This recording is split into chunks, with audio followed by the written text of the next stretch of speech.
Si Rustam at si Surab. Mula sa epikong Shahnameh, isang epikong Persyano. Nasa sinapupunan pa lamang si Rustam ay hinuhulahan ng magiging magiting na bayani siya sa kanyang paglaki. Siya raw ay magiging paksa ng mga alamat. Hindi naging madala ang paraan ng pagsilang kay Rustam. Ang kanyang inang si Rudabeh ay dumanas ng matinding sakit. Nailabas lang siya sa tulong ng mapaghimalang ibong kubupkop sa kanyang amang si Zal nung ito'y ipinatapon ng kanyang ama sa paanan ng bundok.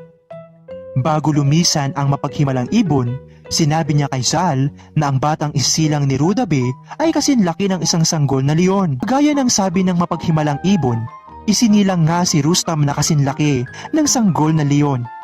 Kagila-gilalas dahil sa loob ng ilang araw ay naging batang pastip si Rustam. At makalipas ng ilang linggo ay naging kasinlaki na siya ng isang binata. Sa kanyang paglaki ay nagpakita ng kakaibang lakas si Rustam.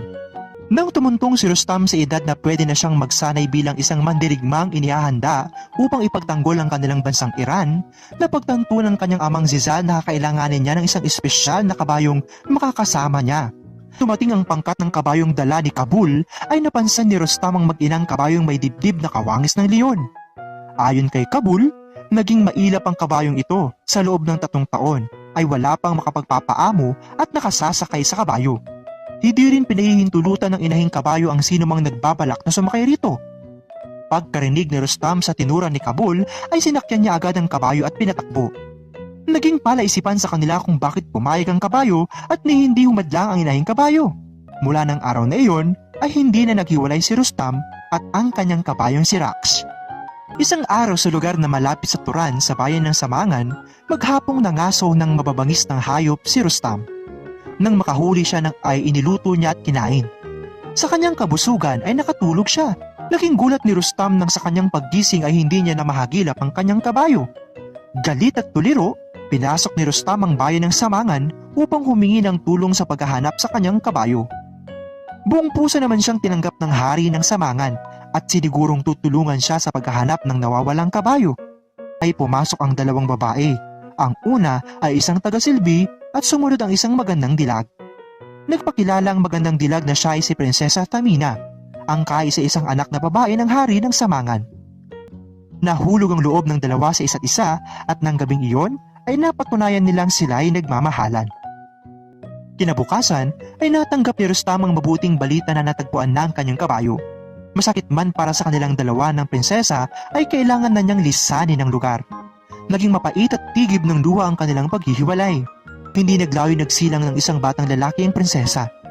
Tinawag niya itong Surab.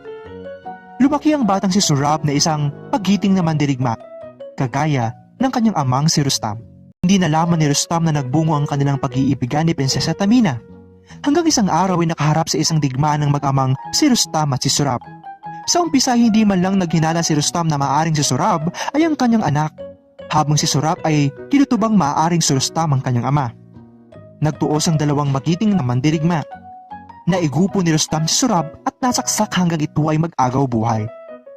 Sa pagtitig ni Rustam sa nag-aagaw buhay na katunggali ay napakadako ang kanyang paningin sa pulseras na nakapulupot sa braso ni Surab.